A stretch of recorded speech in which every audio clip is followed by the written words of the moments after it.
бұрын біздің сыныптың ұраны қандай еді? Қане бәріміз бірге айтайық. 1, 2, 3, сынып іші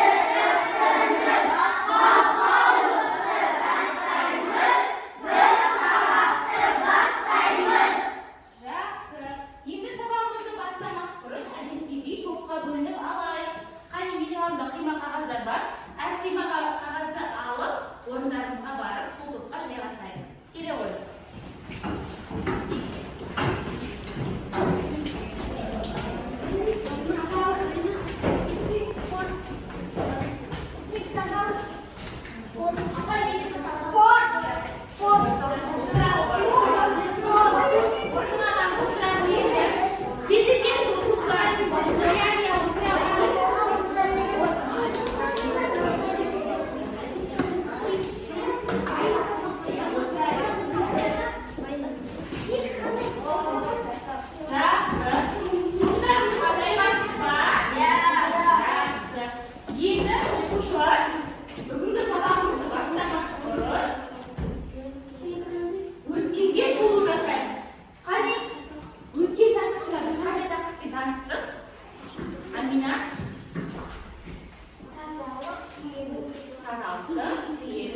Енді өткен тақырыптарды қайталау мақсатында міне тақтаға назар салайықшы.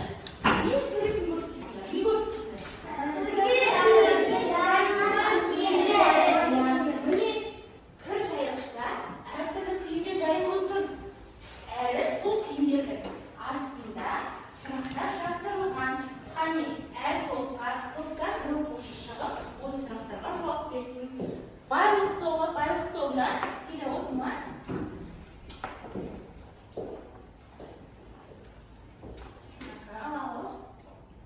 Тобына бар, оқы. Сұрақты тобына бар, артын қара. Сұрақты оқы. Орнынан тұрып оқы. Нақыл сөзін айт. Айта ғой. Мен ішінде санаттықтан адамды бірінен бірі туады. Жоғары сөйтіп адамдық. Жақсы, өте жақсы. Келесі, екінші денсаулық тобынан кім шығады? Арқат, келе ғой.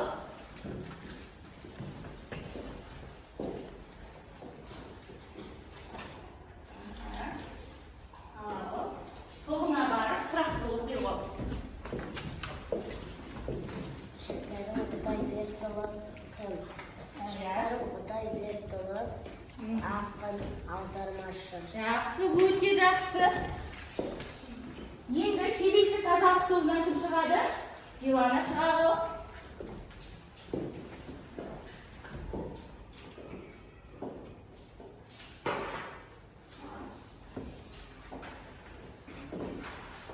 Тобыңа барып қане сұрақты оқи ғой.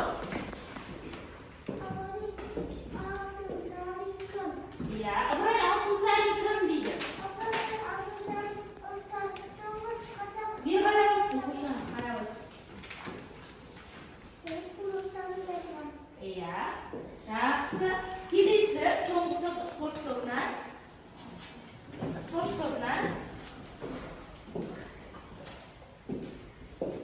иә, бар тобына барып өтір ғой.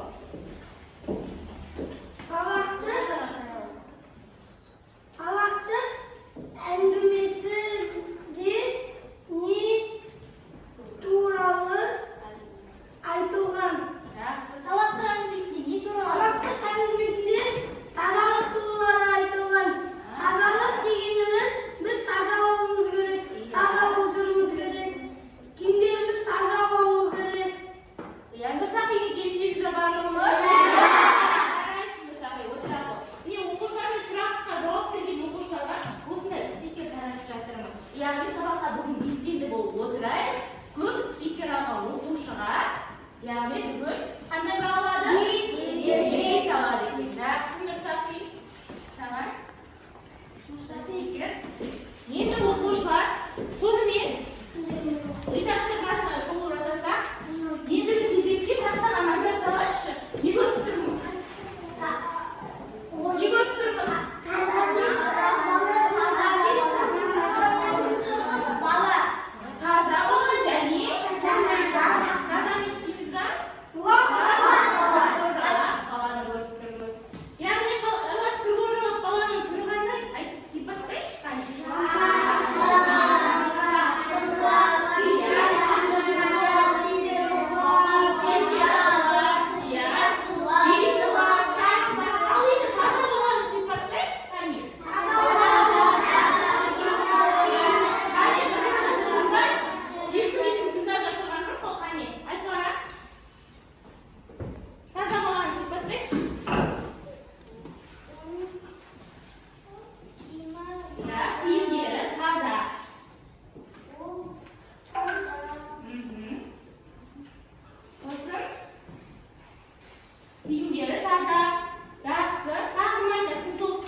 күні ол да кетті секіріп.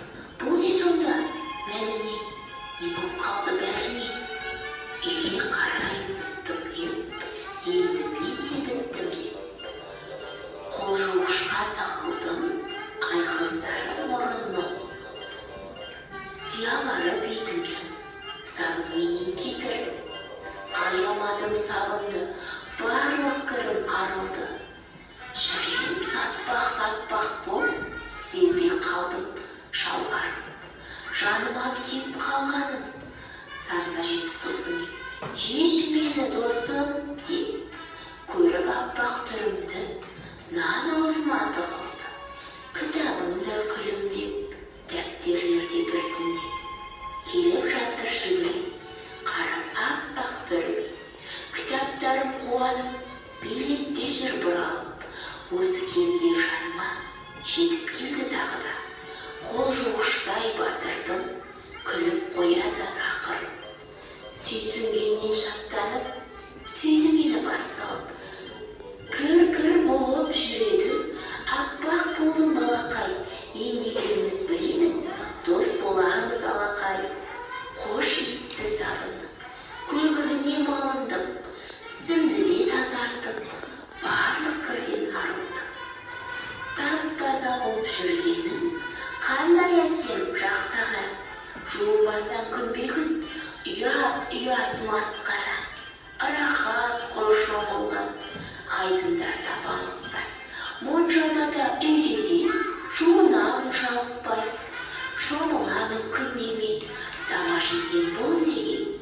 Балақайлар бәрінде, дос болыңдар суменен. Жақсы оқушылар. Енді осы бейнероликте біз не байқадық? Не көрдік? Қане, кім айтады? Иә, тазалықты. Лас баланы. Лас баланы тағы. Лас баланы. Орнымыздан тұрмай айтамыз. Лас бала оянғанда өзіне қарап, лас болды.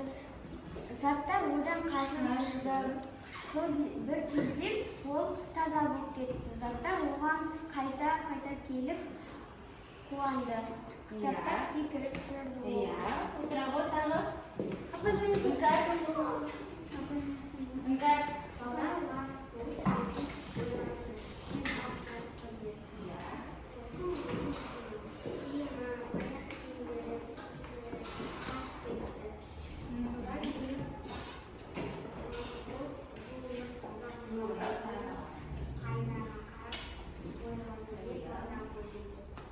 Өте жақсы. Тағы кім пікір білдіреді? Қыдыр әлі. ұйқыдан тұрған кезде бала үсті басын көріп, киімі қашып қойды. Иә. Бәрі заты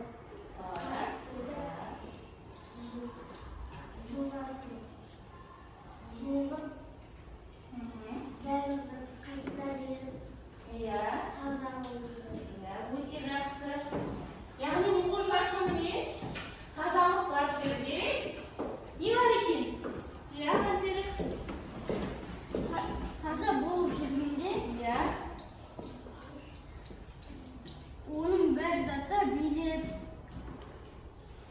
Не істейді тағы? Өзіне, баланың өзіне қайтып келеді. қайтып келеді. Жақсы оқушылар. Енді маған топ басшылары ортаға шығара қойсын. Топ басшылары енді жұптық жұмыс жасаймыз. Қандай тақырыпта аламыз? Қане таңдай ғой. Орнымызға барып отырамыз. Қане байлық тобы сіздерге қандай тақырып түсті? Гигиенаға керек заттар. Иә, келесі денсаулық тобы сіздерге Таза оқушы қандай? қайдан оқып жүреш? Таза оқушы қандай? Таза оқушы қандай? Келесі тазалық тобы сіздерге қандай? Лас оқушы қандай? Иә. Келесі Таза сақтау керек.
Енді байлық тобынан 2 оқушысын қосып алған. Тек байлық тобынан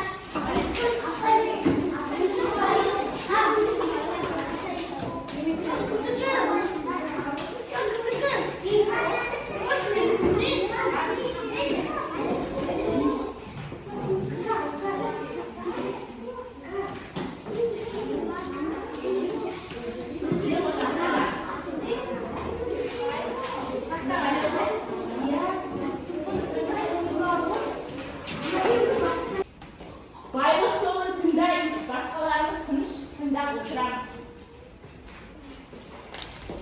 Ал, қолдары, сіздерге берген қандай тақырып?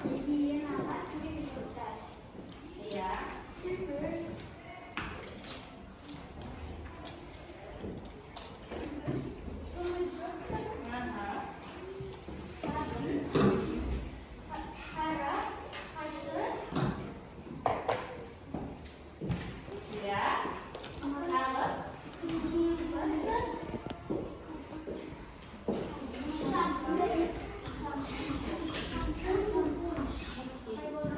Жақсы.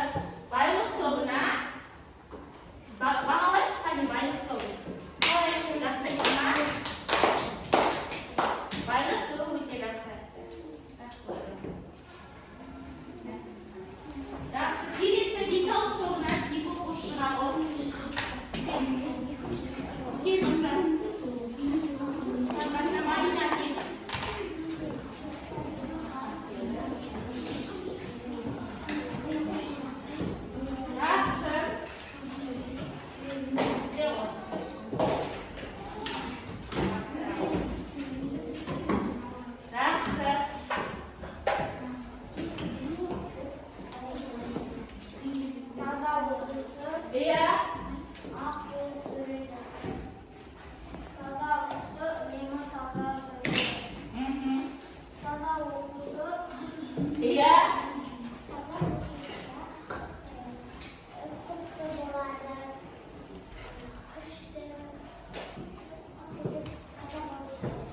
Өте жақсы. Қане, денсаулық тобын басқа топтар бағалайықшы. Өте жақсы. Мен де денсаулық тобын өте жақсы деп бағалаймын. Мадина, Нұржан, қане, ала ғой.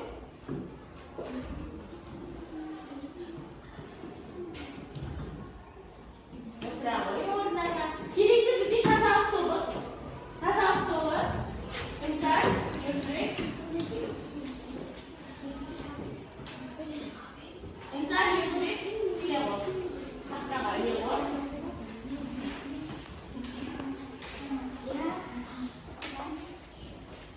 Ал сіздерге берілген қандай тақырып?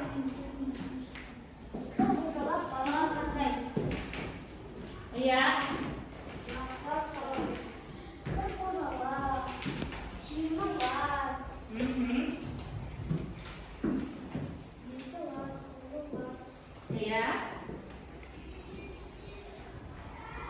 Iya, kalau udah ras-ras ya, kiyimleri elas, үнемі elas, ya, үнемі elas жүреді. Жақсы, енді тазалық тобын қане бәріміз бағалайықшы. Иә, тазалық тобы кішкене орташа айтты басқа топтарға қарағанда. Қане сіздерді бағалайық. Орындарына қарап отыра қойып. Келесі бізде 4-ші топ спорт тобы. Қане шығарып, қыдырәлімен айтыларыма.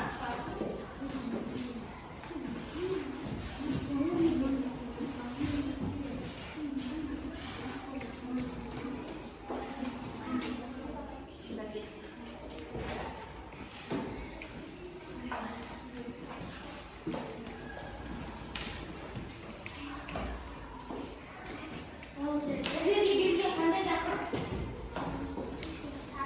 Иә, тазалық, жақсы. Бірінші қыз қолды иә, үнемі сондай істеп жүрміз керек қолымызды. Иә, даусымызды қатты шығарамыз. қолымызды Иә. екіншісінде тырнақадаларды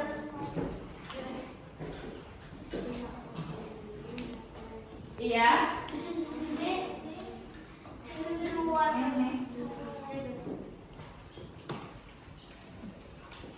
Nағы, төртінші суретте. үшіншісінде шашылдарды Жақсы. Төртінші топта спорт тобын қалай бағалаймыз? Қане бәріміз бағалайықшы.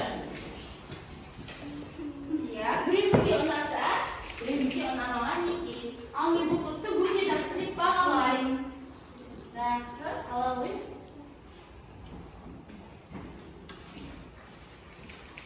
Жақсы, отыра қойыңыздар. Өте көп рахмет. Ендігі кезекте оқушылар, мен сергіту сәтін жасағым келіп отыр.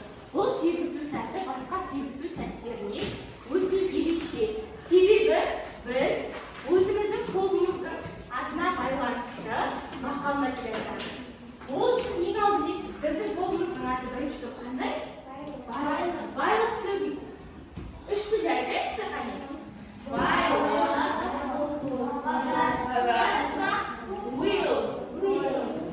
Енді байлық туралы мақал мәтел айтып көрейік. Қандай айтамыз? Қандай білеміз? Денсаулық. Зор байлық. Жарайсыздар. Келесі денсаулық тобы. Қане денсаулық сөзін үш тілде айтып көрейікші.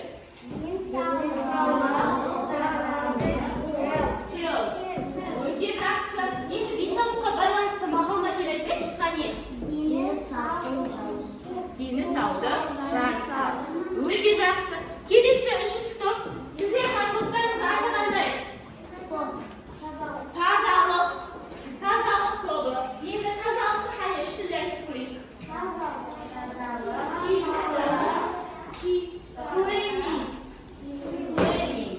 Жақсы, өте жақсы. Енді тазалық туралы бір мақал мәтел айтайықшы. тазалық денсаулық кепілі. Өте жақсы. Тазалық, денсаулық, кепілі. Енді бізде төртінші топ спорт тобы екен. Қане спорт сөзін үш тілде айтайықшы. Спорт. Өте жақсы. Енді спортқа байланысты бір мақал мәтел айтайық. Шынықса шымыр боларсың. Өте жақсы. Жарайсыздар оқушылар. Бір сенім алу деп сіздерді ойлаймын. Енді мұғалімімізді сабағымызды әрі қарай жалғастырайық. Ол үшін мен сіздерге әртүрлі жұмбақтарды беруге ойладым.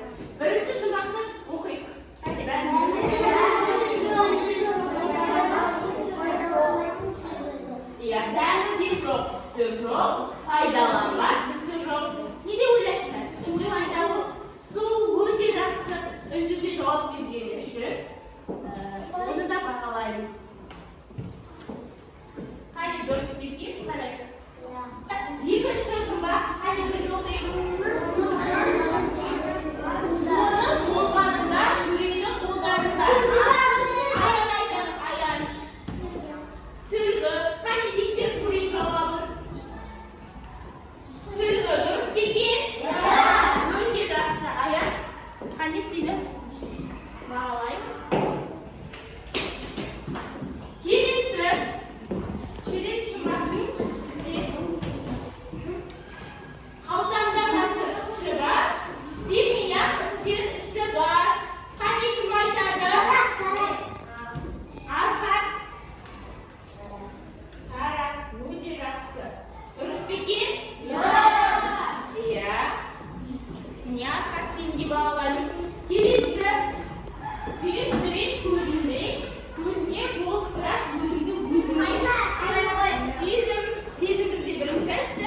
Айна. Қане қарап жіберейік. Дұрыс па екен жауабы?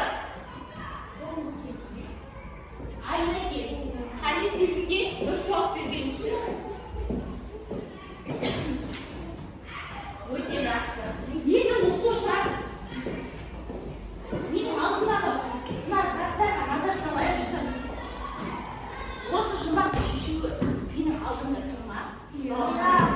Бірінші екінші біз сүлгіні үшін пайдаланамыз.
Иә, рас. Себебі неге деп ойлайсың ба? Себебі неге деп ойлайсың ба? Айна жаңа тақтан еді. Маңдайымызға тигіздің, ыласы көп шықты. Тағы, Нұржан? Себебі бізде басымызда Машиналар. Тағы Қыдыр аға, тағы. Біз өткені мектеп күшінде шам бар. Сол мектепте осы лас болды. Жақсы. Енді мен сіздерге оқушылар айтайын. Бұл айнаға біз істедік. Таза айнаға басымызды тигіздік. Енді бұл жерде лас, яғни кір пайда болды. Бұл маймен адамнан шығатын тер екен. Яғни бұл маймен адамнан шығатын тер. Осыған міне микробтар жабысады да, бұл не болады? Лас болады. Ол микробқа айналады. Енді қалай ойлайсыңдар? Микробтар тек адамның терісінде ғана бола ма екен? Жоқ. Я басқа? Қолымызда болады. Я. Тағы? Барлық жерде болады. Енді біз осы микробтардан құтылу үшін не істейміз? Үнемі енді осы тәжірибеден не білдік? Жаңағы айна арқылы тәжірибе жасадық, осыдан не білдік? Тәжірибе жасағанда біз айнаны маңдайымызға тигіздік. Иә. Одан не шықты? Одан лас болып шықты. Лас болып шықты. Жақсы. Келесі Қыдыр әлі.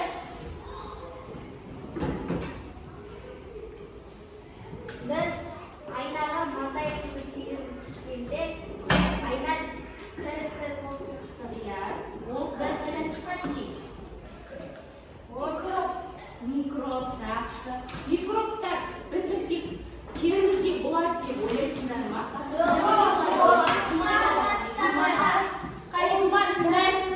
Бетімізде, қолымызда, аяғымызда, бәрі жерімізде болады. Яғни барлық жерімізде жүреді. Жақсы. Енді әр топтың басшылары тұрып, өзінің бүгінгі сабақтағы білгенін, түйгенін ашық микрофон әдісі арқылы жеткізсін. Қане, байлық тобына Амина. Менің пікірімше бүгінгі сабақ маған ұнады, себебі біз сабағымызда тазалық туралы өттік, таза болып жүруге өттік. Біздің денеміз таза болу керек, бәр жеріміз таза болу керек, киіміміз таза болу керек. Жақсы, отыра ғой. Келесі енді бізде денсаулық тобынан топ басшысы Нұржан. Менің пікірімше барлығы тазалықтан басталады. Өте жақсы. Біз қолымызды жуу керекпіз, тісті тазалау керекпіз, жуу керекпіз. Яғни үнемі жуынып жүру керек екен. Жақсы, отыра ғой. Келесі тазалық тобы топ басшысы Елжібек. Менің пікірімше біз бетімізді жуып, қол аяғымызды жуып, аптасына бір не екі рет жуынамыз. Қыздар шашымызды тараймыз. Бәрі де тісімізді тазалап, қолымызды жуамыз. Жақсы, өте жақсы, отыра ғой. Келесі спорт тобынан Мариям. Менің пікірімше тәрбиесі сабасы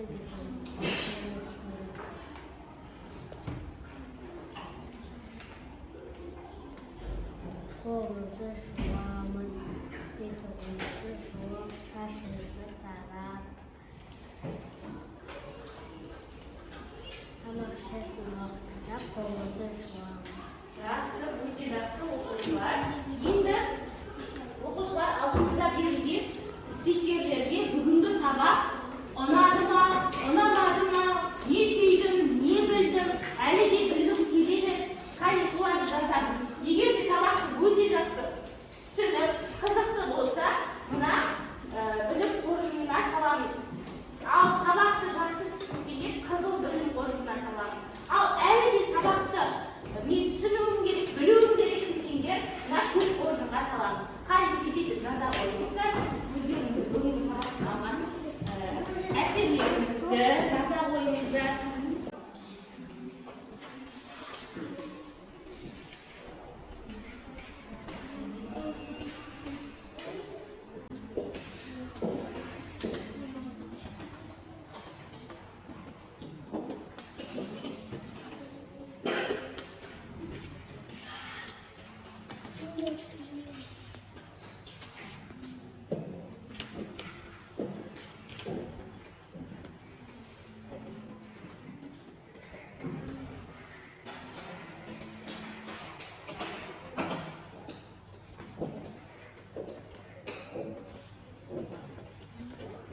Сабақты жақсы түсіндік па бүгін?